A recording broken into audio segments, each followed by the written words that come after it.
الحمد لله رب العالمين حمدا كثيرا طيبا مباركا فيه كما يحب ربنا ويرضاه. أشهد أن لا إله إلا الله وحده لا شريك له وأشهد أن محمدا عبده ورسوله. يا أيها الذين آمنوا اتقوا الله حق تقاته ولا تموتن إلا وأنتم مسلمون. اللهم صل وسلم على نبينا محمد وعلى آله وأصحابه ومن تبعهم بإحسان إلى يوم الدين.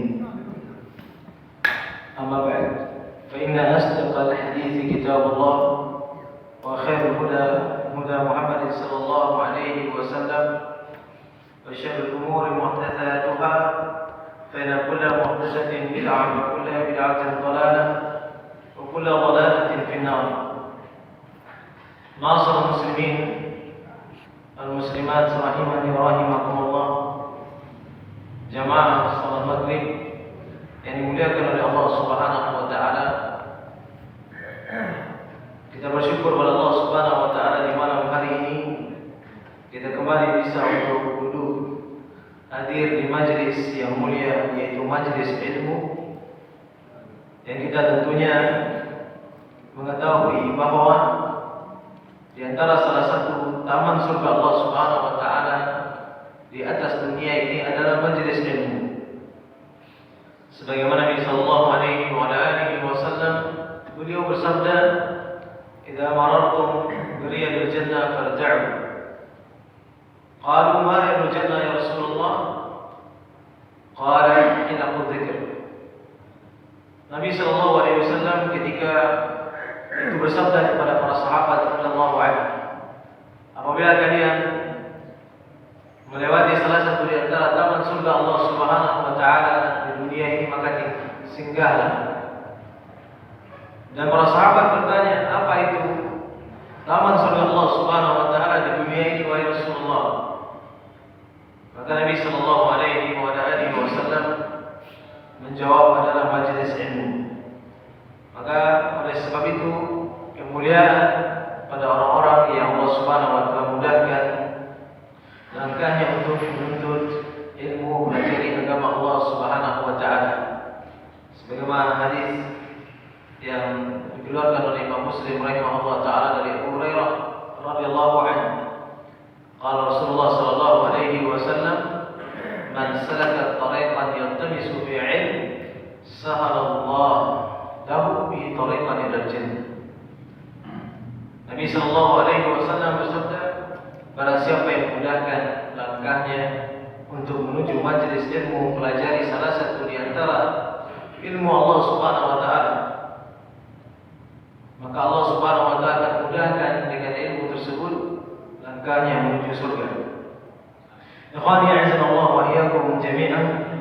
Malam hari ini kita akan kembali melanjutkan pelajaran kita dari kitab Masailul Jahiliyah, yang mana kita sampai kepada permasalahan yang ke-56, yaitu tentang salah satu perbuatan orang jahiliyah yang diselisih oleh Nabi sallallahu alaihi wasallam. Di antara perbuatan orang-orang jahiliyah tersebut yang diselisih oleh Nabi sallallahu alaihi wasallam adalah bahwa mereka menamakan tauhid dengan kesyirikan. Sebagaimana dijelaskan oleh penulis kitab ini, Syekh Muhammad At-Tamimi rahimahullah, tasmiyatu ittiba' al-Islam syirkan kama dzakarahu fi qouli ta'ala, ma kana li basharin an yu'tiyahu Allahu al-kitaba wal hukma wan nubuwwata thumma yaqulu lin-nasi kunu ibadan li min dunillah. Dalam surah Al-Imran ayat yang ke-79, Allah Subhanahu wa taala berfirman, dan tidak ada satupun dari manusia yang Allah Subhanahu wa taala berikan kepada mereka kitab, berikan kepada dia kitab, dan Allah berikan kepada dia hikmah, dan Allah Subhanahu wa taala berikan kepada dia kenabian, kemudian dia mengatakan kepada manusia, jadilah kalian yaitu sebagai hamba-hambaku dan sembahlah aku selain Allah Subhanahu wa taala. Maka oleh sebab itu orang-orang jahiliyah dahulunya menamakan tauhid dan mengikuti kebenaran dengan kesyirikan. Jadi mereka memutarbalikkan fakta. Kebenaran mereka anggap kesalahan, serta kesalahan mereka anggap kebenaran. Kesyirikan mereka anggap tauhid, sedangkan tauhid mereka anggap kesyirikan. Sebagaimana orang-orang yang mengingkari pada zaman ini, yaitu para dai yang mengajak kepada tauhid, mengesahkan Allah Subhanahu wa taala satu-satunya dalam peribadahan, mengajak kembali kepada kemurnian la ilaha illallah. Tidak ada ilah yang berhak diibadahi dengan benar kecuali Allah Subhanahu wa taala. Maka sebagian orang-orang yang mereka jauh dari tuntunan agama Allah Subhanahu wa taala, bahkan mereka mengikuti cara dan sifatnya orang-orang jahiliyah ini, menganggap orang-orang yang mengajak kepada tauhid tersebut dengan orang-orang yang berbuat kesyirikan. Kenapa? Karena banyak kita temukan ketika kita mempelajari tauhid, para ulama memudahkan kita mempelajari tauhid ini dengan menyebutkan bahwa tauhid tersebut mencakup di dalamnya 3 permasalahan yang sangat besar, yaitu tauhid kepada rububiyah Allah Subhanahu wa taala, tauhid uluhiyah Allah Subhanahu wa taala, tauhid asma wa sifat. Maka orang-orang yang mereka tidak memahami tauhid dengan benar, mereka namakan ini adalah kesyirikan. Kenapa tauhid harus dibagi menjadi 3 kata mereka? Dan ini merupakan salah satu keyakinan yang serupa dengan keyakinan Trinitas. Kata sebagian mereka yang menganggap tauhid itu adalah suatu kesyirikan. Maka kita katakan kepada mereka bahwa ini bukan kesyirikan, bukan konsep beragama yang sama dengan konsep beragamanya kaum Nasara yang mereka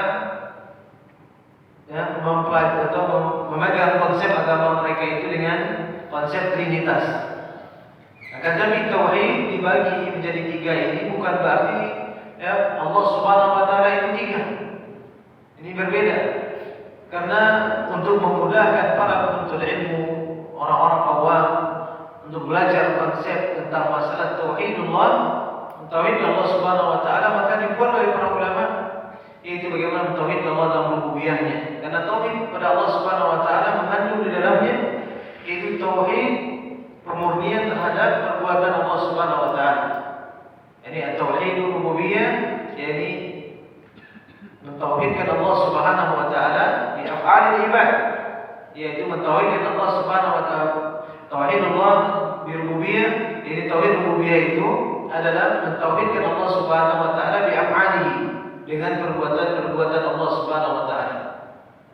Allah yang menciptakan, Allah yang mengatur segala sesuatu, Allah yang memberikan rezeki, Allah Al-Khaliq, Al-Razik, Al-Mudabbir, dan yang lainnya. Maka oleh sebab itu ini disebut dengan konsep tauhid rububiyah, karena ini mengandung di dalamnya perbuatan-perbuatan Allah Subhanahu wa taala yang tidak boleh disamakan dengan perbuatan makhluk. Kemudian ada tauhid uluhiyah, yaitu mentauhidkan Allah Subhanahu wa taala bi af'alil ibad, mentauhidkan Allah Subhanahu wa taala dengan perbuatan hamba-hambanya, yaitu bahwa seorang hamba ketika dia beribadah wajib hanya menyerahkan ibadah kepada Allah Subhanahu wa taala. Ini namanya adalah tauhidul ibadah, yaitu mentauhidkan Allah Subhanahu wa taala dalam peribadahan. Inna salati wa nusuki wa mahyaya wa mamati lillahi rabbil alamin.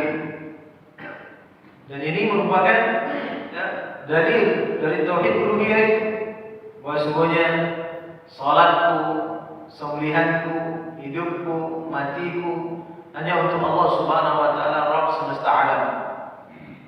La syarika, dan tidak ada sekutu baginya. Tidak ada sekutu bagi Allah Subhanahu wa taala. Ini merupakan konsep tauhid uluhiyah.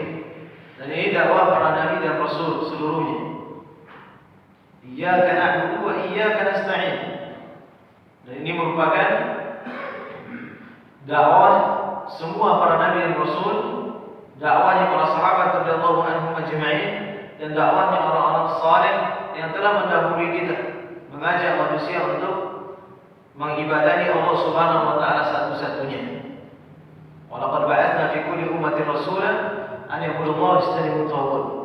Dan sungguh sudah kami utus kepada setiap kaum itu seorang rasul untuk mengajak, serulah Allah Subhanahu wa taala saja, itu ibadahilah Allah Subhanahu wa taala saja, dan jauhilah ibadah kepada selain Allah Subhanahu wa taala.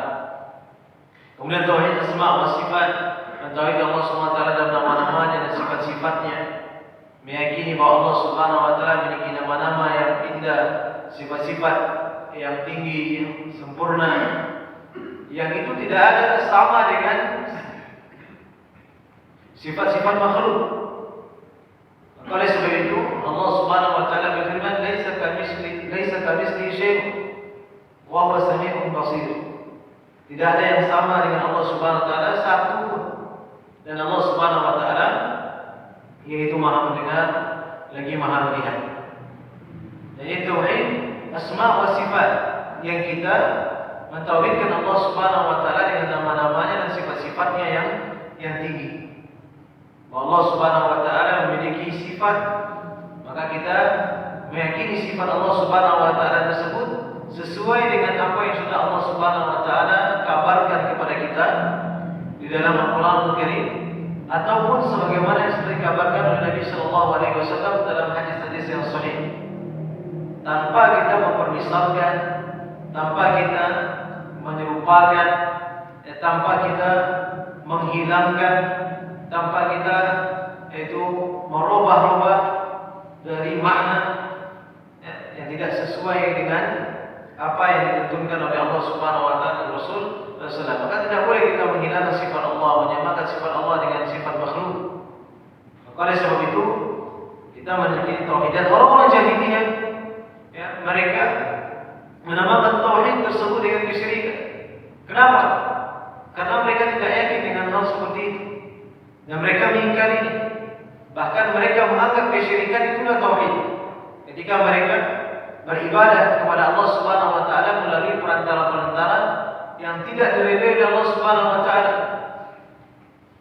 Yang tidak diridhai oleh Allah Subhanahu wa taala perantara-perantara tersebut, dan tidak ada keterangan dari Allah Subhanahu wa taala untuk mengambil wasilah-wasilah dalam beribadah kepada Allah Subhanahu wa taala dengan perkara-perkara yang mereka sekutukan Allah Subhanahu wa taala dengannya.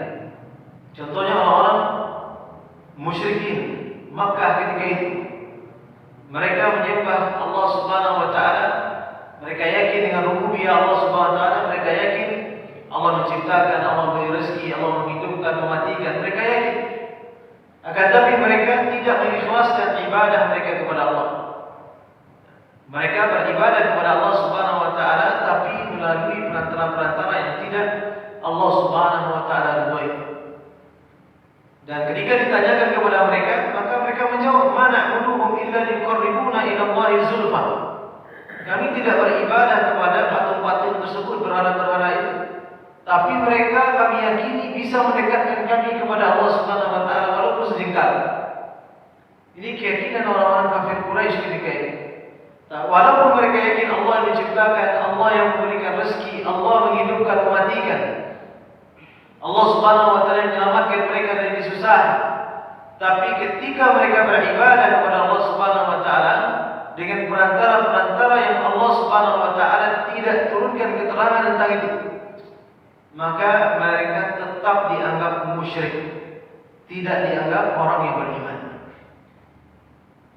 Dan demikian juga iblis laknatullah alaihi, yang mana dia meyakini Allah Subhanahu wa taala yang menciptakannya, tapi dia tidak tunduk kepada perintah Allah Subhanahu wa taala. Maka iblis mengatakan kepada Allah Subhanahu wa taala sanggahan ketika Allah Subhanahu wa taala perintahkan iblis untuk sujud kepada Adam. Allah Subhanahu wa taala mengatakan kepada iblis, "Ma mana'aka an tasjuda liman khalaqtu bi yadayya?" Apa yang menghalangi engkau wahai iblis untuk sujud kepada Zat yang Aku ciptakan dengan kedua tanganku? Lihat Allah Subhanahu wa taala sampaikan kepada iblis, aku ciptakan dengan kedua tangan. Tidak ada sanggahan dari iblis dalam sifat Allah Subhanahu wa taala Allah memiliki tangan. Tapi sekarang ada orang yang menyanggah bahwa bahkan dia muslim, ada ustaz juga menyanggah bahwa Allah Subhanahu wa taala memiliki sifat tangan, dan mereka takwil dan mereka tahrif kepada makna yang lain. Berarti iblis lebih beriman kepada asma dan sifat Allah Subhanahu wa taala dari mereka yang mengingkari sifat Allah Subhanahu wa taala. Akan tapi iblis tidak mau sujud apa? Tidak mau sujud. Khalaqtani min nar wa khalaqtahu min tin. Engkau ciptakan aku dari yaitu api, dan engkau ciptakan dia dari tanah. Hanya itu iblis yang mengingkari. Ada sifat Allah Subhanahu wa taala bahwa Allah menciptakan dia, tidak diingkari. Iblis tidak mengingkari bahwa Allah Subhanahu wa taala menciptanya. Yakin iblis. Dan juga iblis tidak mengingkari sifat Allah Subhanahu wa taala, itu tangan Allah Subhanahu wa taala. Tapi jangan bayangkan tangan Allah itu seperti tangan makhluk, ya, bukan. Tidak sama. Walaupun namanya sama-sama tangan, tapi berbeda hakikatnya. Maka saat ini ada orang mengingkari sifat Allah Subhanahu wa taala, dan ada pula yang mengingkari bahwa Allah Subhanahu wa taala bukan pencipta. Dan ini lebih parah dari iblis. Maka oleh sebab itu, iblis menolak hanya tunduk kepada Allah Subhanahu wa taala. Dia tidak taat kepada perintah Allah Subhanahu wa taala. Artinya bahwa iblis dia tidak mentauhidkan Allah Subhanahu wa taala dalam uluhiyahnya, dalam perbuatannya kepada Allah Subhanahu wa taala.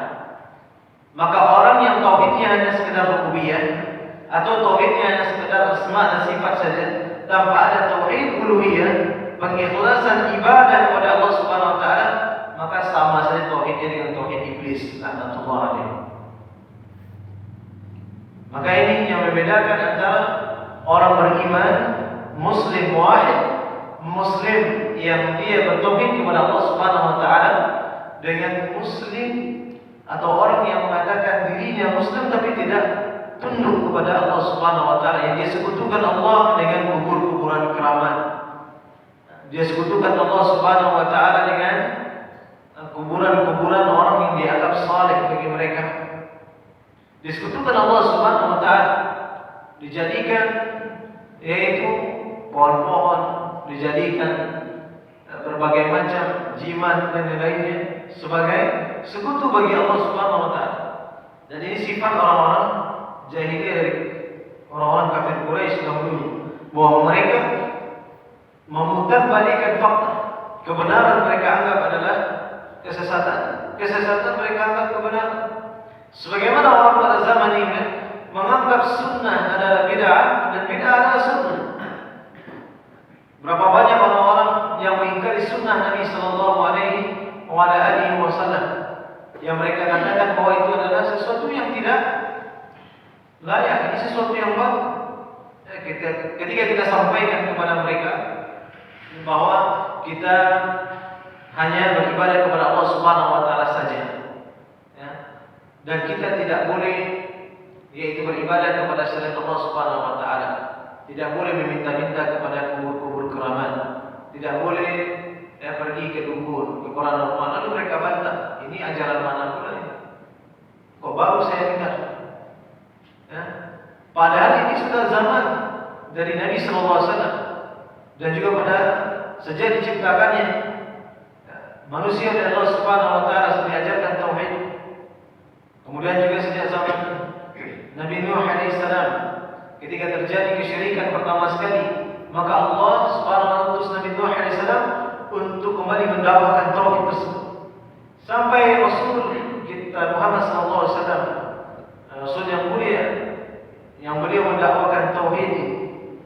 Lalu datang orang-orang mengatakan ketika kita ajak kepada tauhid, oh ini sesuatu yang baru, dia katakan pula itu bid'ah. Padahal yang dia amalkan itu yang bid'ah, yang tidak pernah diajarkan Nabi Sallallahu Alaihi Wasallam. Dan demikian juga orang mutarabbat fakta, yaitu ketaatan dianggap maksiat, maksiat dianggap ketaatan. Dan kita bisa lihat sekarang ini berbagai macam bentuk maksiat dianggap itu sebagai ketaatan. Maksiat yaitu yang menyelisihi Al-Quran dan Sunnah itu maksiat, atau perkara-perkara bid'ah sama sekali. Orang mengadakan selamatan kematian 7 hari, 40 hari, 100 hari, sampai 1000 hari. Dari mana datangnya ini? Bukan ajaran Islam. Tidak ada satupun dalil yang kita temukan bahwa ada perayaan-perayaan seperti atau peringatan-peringatan seperti ini. Tidak ada di dalam Al-Quran maupun dalam Sunnah Nabi SAW. Hatta dalam imam mazhab sekalipun, mereka yang mengatakan, oh kami kan bermazhab Syafi'i, datangkan dalil mana kitab-kitab Imam Syafi'i ataupun ulama Syafi'iyah yang mereka membolehkan itu. Ada dalilnya atau tidak? Maka oleh sebab itu kita beragama wajib melihat kepada dalil Al-Quran dan Sunnah Nabi Sallallahu Alaihi Wasallam. Kalau itu menyelisih Sunnah Nabi Sallallahu Alaihi Wasallam, berarti itu bukan bagian dari syariat Islam. Maka demikian orang-orang kafir Quraisy, mereka menganggap kesyirikan adalah tauhid, bid'ah adalah sebagai sunnah yang dilazimkan, kemaksiatan dianggap sebagai ketaatan. Dan ini zaman sekarang pun kita lihat hal-hal yang seperti itu. Dan sebagaimana mereka melakukan perbuatan-perbuatan yang batil dan tidak pernah diajarkan oleh Nabi SAW, dan tidak pula ada syariatnya dari agama Islam, lalu mereka bersungguh-sungguh dalam melaksanakan ibadah tersebut, padahal tidak ada satupun keterangan dalam perkara tersebut. Maka orang-orang yang seperti ini orang-orang yang terusir dari telaga Nabi SAW. Kenapa? Karena mereka ini adalah orang-orang yang merubah agama Nabi SAW setelah wafatnya Nabi SAW. Dan orang seperti ini meniru dan mencontoh perbuatannya orang-orang jahiliyah dahulu. Maka wajib kita untuk mengingatkan diri kita, keluarga kita, saudara-saudara kita, masyarakat kita, supaya tidak mencontoh perbuatan-perbuatan orang-orang jahiliyah itu, agar mereka kembali kepada al-haq, kepada kebenaran, kepada perbuatan-perbuatan yang benar-benar diajarkan oleh Nabi SAW. Karena kita wajib takut dengan ancaman Allah Subhanahu Wa Taala. Allah Subhanahu Wa Taala menyebutkan, "Falyahdhar alladziina yukhalifuna an amrihi an tusibahum fitnah aw yusibahum adzabun adzim."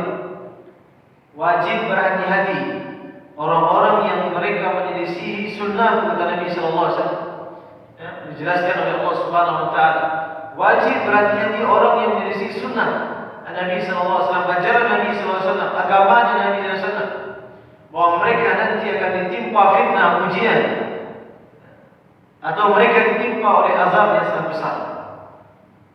Dan ini merupakan perkara yang wajib kita sampaikan kepada yaitu keluarga kita dan masyarakat kita dan kaum muslimin secara umumnya, supaya amal kita tidak sia-sia di hadapan Allah Subhanahu Wa Taala. Kebanyakan sebagian orang menganggap kebatilan itu merupakan kebenaran. Dan ini mencontoh orang-orang dari kalangan mereka jahiliyah, yang mana mereka ini dahulunya menganggap bahwa tauhid adalah syirik.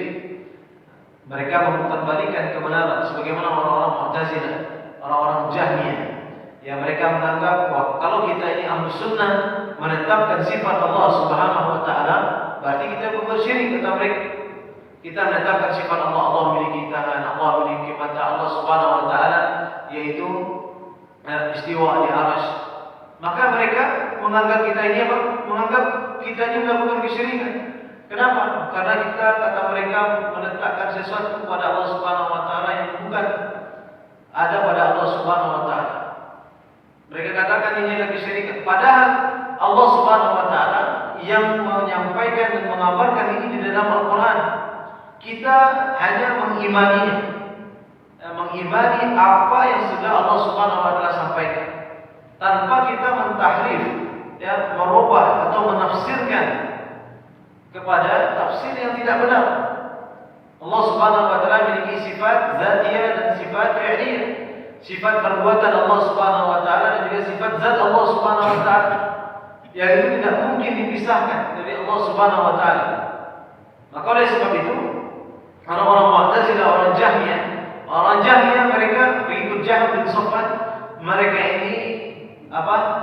Mereka ini mengingkari sifat-sifat Allah Subhanahu wa taala. Kalau kita kaji silsilah atau sanad belajarnya Jahm bin Safwan ini, gurunya orang Yahudi. Jahm bin Safwan yang mana dia ini pencetus pemikiran Jahmiyah yang mengingkari sifat Allah Subhanahu wa taala, gurunya Ja'ad bin Dirham. Ya. Dan juga sama. Kemudian Ja'ad bin Dirham ini sampai nanti silsilah ilmunya bertemu dengan orang yang pernah menyihir Nabi sallallahu alaihi wasallam, Labid al-A'sam, orang Yahudi. Ini gurunya. Orang Yahudi gurunya. Padahal di keyakinan Yahudi sendiri, Allah Subhanahu wa taala sampaikan di dalam Al-Qur'an, orang-orang Yahudi percaya Allah Subhanahu wa taala memiliki sifat tangan. Makanya Allah di dalam Al-Qur'an Allah sebutkan tentang pernyataan orang Yahudi bahwa orang Yahudi mengatakan yadullahu maghlulah. Tangan Allah Subhanahu wa taala terbelenggu kata mereka. Akan tapi Allah Subhanahu wa taala bantah, wa ghulat aydihim, padahal tangan mereka yang terbelenggu. Ini maka oleh sebab itu orang-orang yang mengingkari sifat Allah Subhanahu wa taala termasuk istiwa Allah Subhanahu wa taala. Ada orang yang mengingkari istiwa Allah Subhanahu wa taala. Allah Ar-Rahman wa al-Arsy istawa. Ar-Rahman istiwa di atas arsy. Ya. Sepakat para ulama, orang-orang Arab mengatakan istawa artinya al-'ulu, yaitu meninggi. Al-'ulu, irtifa', yaitu berada di atas. Itu namanya al-'ulu atau istiwa. Lalu mereka katakan, kalau kalian meyakini, ini orang-orang salafi ini meyakini Allah Subhanahu wa taala ada di mana? Ada di atas. Berarti mereka meyakini Allah ada tempat. Masa Allah bertempat, kata mereka. Lalu kita katakan balik, tanya sama mereka, menurut Anda Allah itu di mana?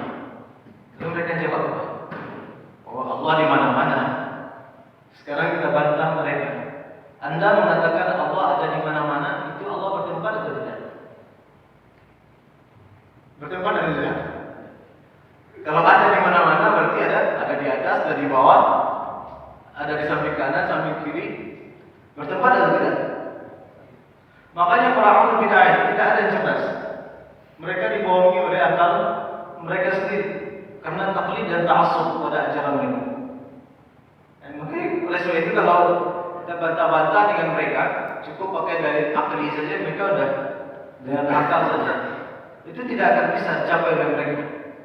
Ketika mereka mengatakan, "Wah, kami Allah ada di mana-mana." Di mana-mana berarti juga mereka mengatakan Allah ada tempat, karena tidak ada tempat di atas dunia ini kecuali ada tempat, ada jihadnya, ada arahnya. Kalau nggak timur, barat, kalau nggak selatan, utara, semua ada jihad. Maka oleh sebab itu, ya, orang-orang yang meyakini hal seperti ini, maka mereka dalam mengingkari sifat Allah Subhanahu wa taala. Maka Imam Mazhab mengatakan, ya, man ankara an Allah Subhanahu wa taala bersama faqad kafar. Siapa yang mengingkari Allah Subhanahu wa taala ada di langit, dia kafir.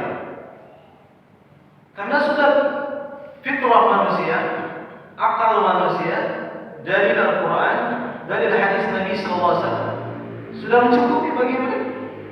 Tapi mereka menyelisih akal mereka, menyelisih fitrah mereka sendiri.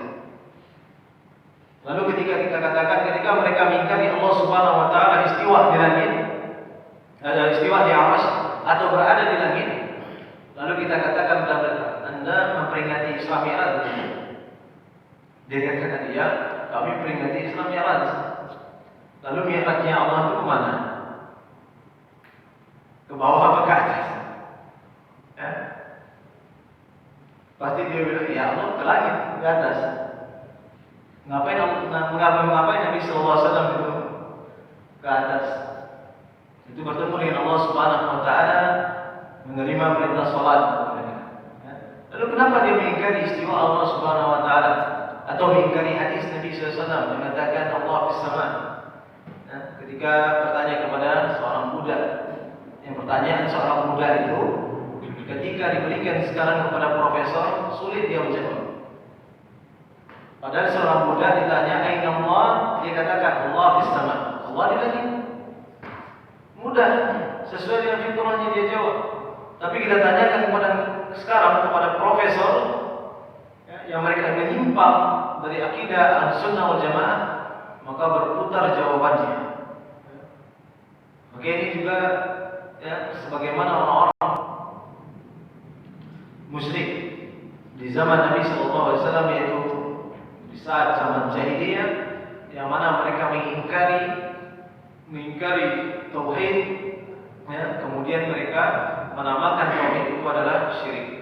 Dan demikian juga kelompok-kelompok yang datang setelah zamannya para sahabat Nabi sallallahu alaihi wasallam, kelompok Mu'tazilah, kelompok Jahmiyah, kelompok Asy'ariyah dan yang lainnya, yang mana mereka mengingkari sebagian sifat-sifat Allah Subhanahu wa taala.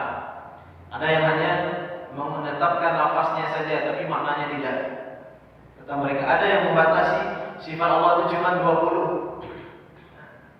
Ada yang membatasi sifat Allah itu cuma ada 13. Nah, ini bukan bagian dari tauhid asma wa sifat.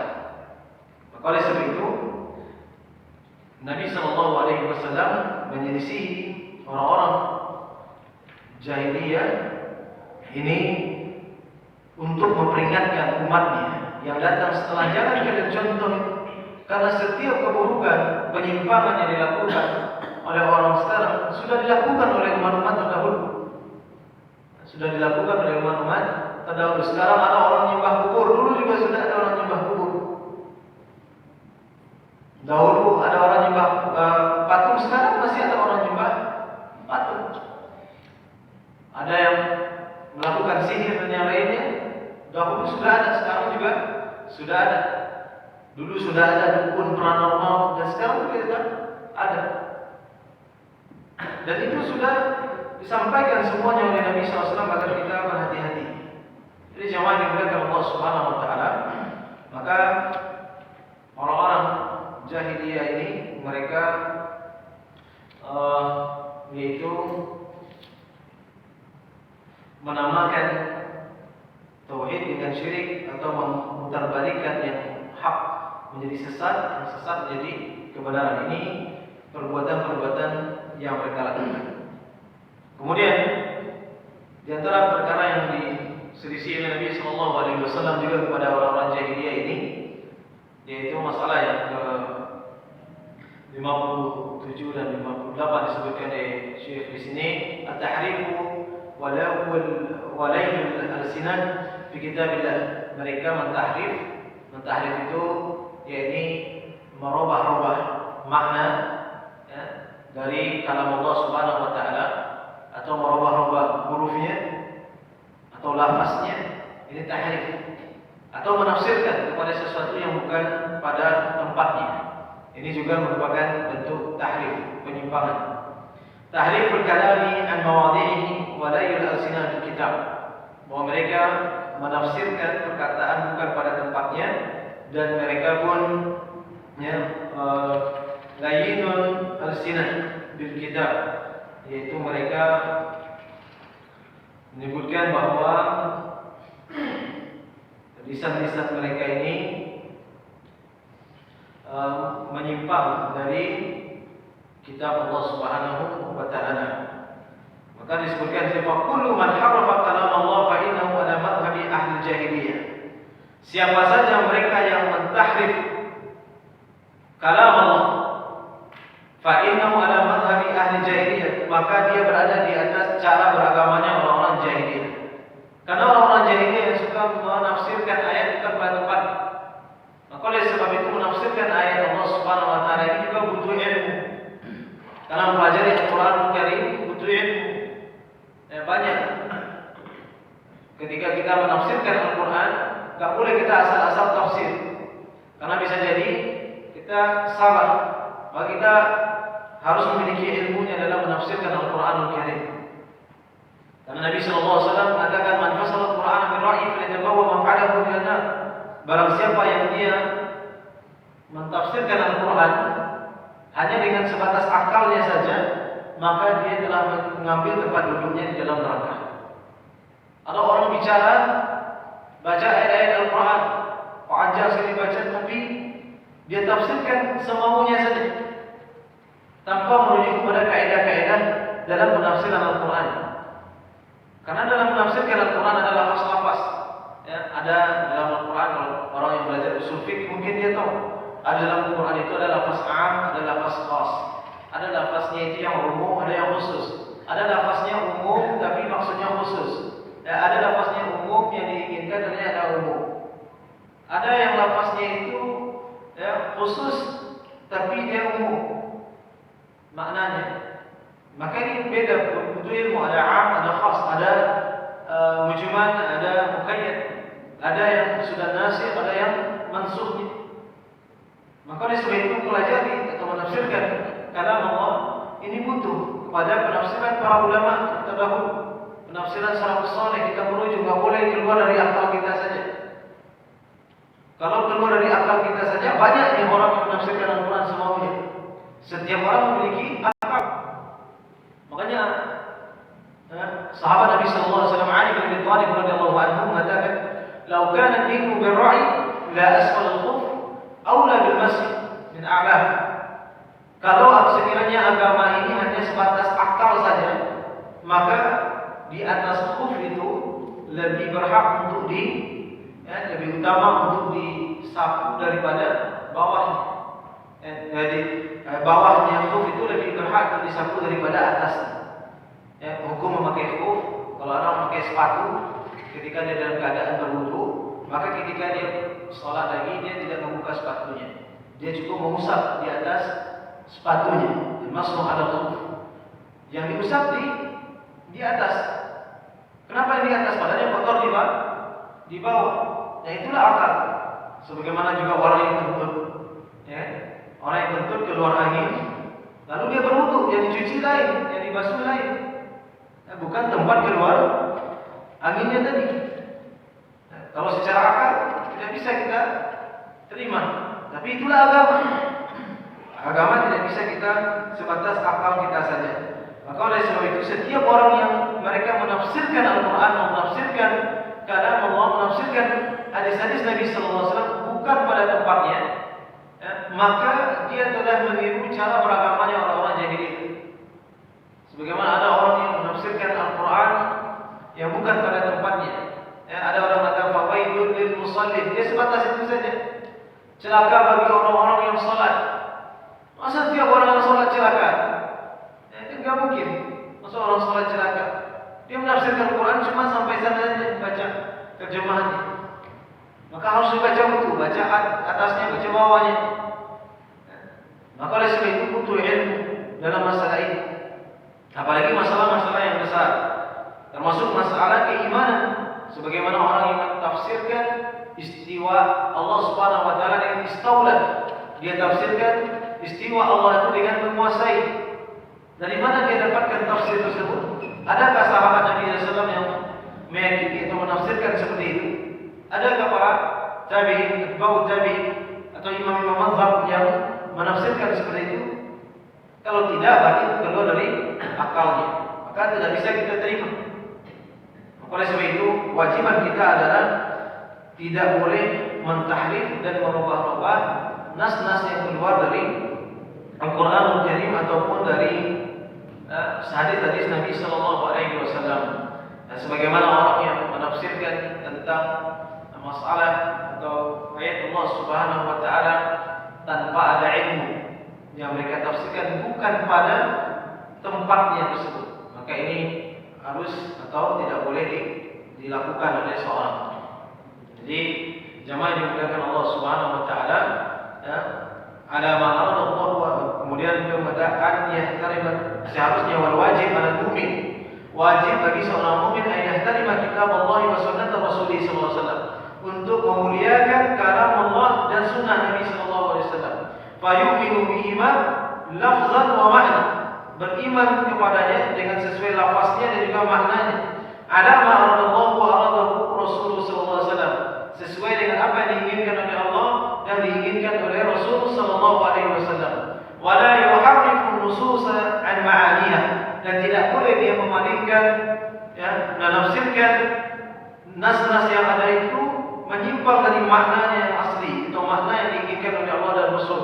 Wala yughayyiru al-alfaz amma ja'at bi ziyadati aw naqs, dan tidak boleh merubah-rubah lafaz yaitu baik dengan tambahan ataupun pengurangan, aw dasadil batil, atau dia ya, mengotorinya dengan sesuatu yang batil. Ini seorang mukmin. Jadi kewajiban kita dalam mengimani. Oh, ada orang mengatakan tangan, Allah Subhanahu wa taala mengatakan tangan. Di dalam Al-Qur'an Allah Subhanahu wa taala memiliki tangan. Lalu ditafsirkan dengan kemuliaan apa? Ditafsirkan dengan kekuasaan. Ini juga tidak tepat. Dari mana dia dapatkan tafsirnya? Atau Allah Subhanahu wa taala mengatakan wajah. Allah Subhanahu wa taala memiliki wajah. Lalu kullu syai'in hadithun illa wajah. Setiap sesuatu itu akan hancur kecuali wajahnya. Maka dia tafsirkan wajah itu dengan kemuliaan. Dari mana dia tafsirkan wajah itu dengan kemuliaan? Maka itu merupakan tahrif. Enggak boleh kita mentahrif ayat-ayat Allah Subhanahu wa taala.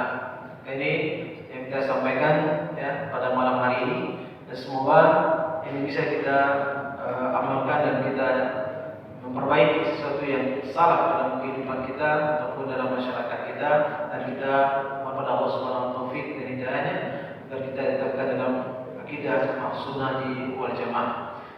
Subhanallah bihamdika asyhadu an la ilaha illa anta astaghfiruka wa atubu ilaik. Assalamualaikum warahmatullahi wabarakatuh.